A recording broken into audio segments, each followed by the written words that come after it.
This is a roller coaster built by Americans over 100 years ago. The whole track is made of wood, with a small car on it. There is no motor on the car, and it slowly slides down by gravity. It's not exciting at all, and after sliding to the bottom, you have to go back and climb the stairs to the top.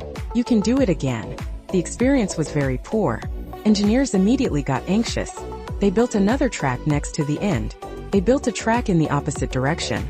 In this way, the car slides down from here, and then slide back from the track next to it, which was the most common roller coaster structure in the late 19th century.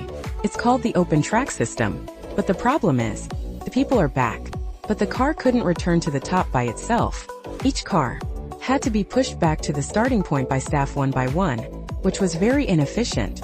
To solve this problem, the smart engineers simply made the entire track into a continuous loop path, and the platforms for getting on and off are placed at the bottom. In this way, passengers don't have to climb stairs, and the carriages only need to climb the previous lift slope. The rest is all gravity. The problem becomes how the four-wheeled car should climb the lift slope. The simplest way is a chain lift system. There is a long chain in the middle of the track, which is driven by a motor at the bottom, extending all the way to the top of the slope, and even slightly beyond the highest point. At the bottom of the roller coaster, there is a crucial chain hook. When the car enters the lifting section, the chain hook will automatically bite into the chain's gap. When the chain moves, it slowly pulls the entire train upwards. At the moment when it reaches the top of the slope, the chain hook breaks free from gravity. It officially takes over the roller coaster and starts downhill. But there is a huge safety hazard. If the chain is aging and breaking, the carriages on the slope will roll back instantly and directly hit the platform. To avoid this situation, engineers added an anti-rollback hook, and add a row of emergency wheels on the track. When the track is normally climbing uphill, it will not be affected. But as long as there is a problem with the chain, once the car tries to roll back, the anti-rollback hook will immediately engage the rail, locking it directly, preventing the car from rolling back. After climbing over the top of the mountain, the carriages gallop all the way by gravity. Now the problem is how to stop the roller coaster. The earliest roller coasters were stopped by manual brakes. The brake operator stood on the platform by pulling the lever to force the car to stop with a mechanical structure. Later, an anti-slip brake appeared. Under the track near the platform, a large friction pad was laid. When the car enters the end, controlled by the operator, the carriages touch the friction pad to slow down. But this kind of brake is only suitable for slow roller coasters. If you want more exciting and higher drops, steeper downhill sections, or even a full 360-degree flip, this brake can't stop the train at all, and the carriages are prone to derailment, and people are not safe. At this time, the car structure of the roller coaster has undergone its first core upgrade. The earliest carriages, the wheels were simply pressed on the track. Once the speed is fast and the angle is steep, the car would easily fly. So, engineers added 3 kinds of wheels to improve stability. The first type is the upper gear wheel, which is installed above the track. The second is the lower friction wheel, installed under the track. These 2 sets of wheels lock the car from top to bottom. But that's not all. Engineers added a third type of wheel, which is the guide wheel, which is responsible for controlling the left and right directions, allowing the roller coaster to turn at high speed. The car doesn't fly, but also ensure that people don't fly. It's time to upgrade the safety bar. Early safety bars used a ratchet structure.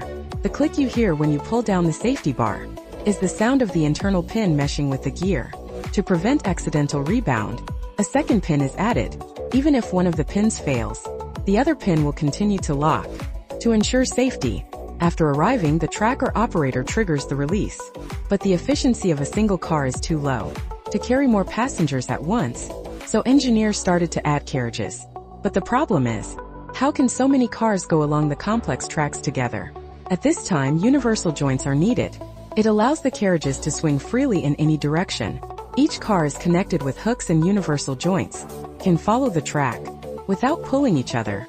Then the carriages were upgraded to the current popular appearance. As the speed became faster and faster, the wooden tracks could not withstand it. So the tracks and support structures were upgraded to steel.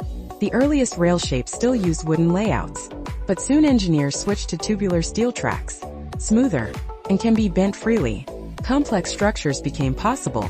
Going back to the braking problem mentioned earlier, high-speed roller coasters, are no longer suitable for anti-skid brakes. So the night brake was invented. Steel riding plates are installed at the bottom of the car. The brake pad on the track grips the rider piece to slow down by friction, but the friction parts will wear out. So the current mainstream solution is magnetic brakes. 2 permanent magnets are installed at the bottom, and non-magnetic pieces of copper or aluminum on the track. When the magnets pass by at high speed, the pieces will generate eddy currents inside, which forms a reverse magnetic field, which repel each other like 2 magnets of the same pole. It slows down without contact, but magnetic brakes can't stop completely. The train still needs to use the friction brake for braking. The magnetic system is not just for braking, but also can directly bounce the car out. Retain the permanent magnets at the bottom of the car. Place stator coils on the track, which creates a moving magnetic field through electricity. The magnets at the bottom of the carriage are pushed forward. This system is called a linear synchronous motor. You no longer need chains. The roller coaster can directly accelerate on the flat ground. Now a 360-degree roll is no problem, but for spiral zero-gravity rolls and more complex reverse rotations, the safety protection on the car is not safe enough. So the safety bar evolved into a shoulder restraint device. Shoulder safety is controlled by the hydraulic system. The hydraulic system works by using fluid pressure. When the safety device is pulled down, the fluid is pulled into the cylinder. A one-way valve ensures that the fluid cannot flow back. This means that the safety device cannot be retracted, or the operator releases it. Cannot be retracted. Only when the train arrives, a valve will reverse the fluid from the cylinder to pop up the shoulder safety device.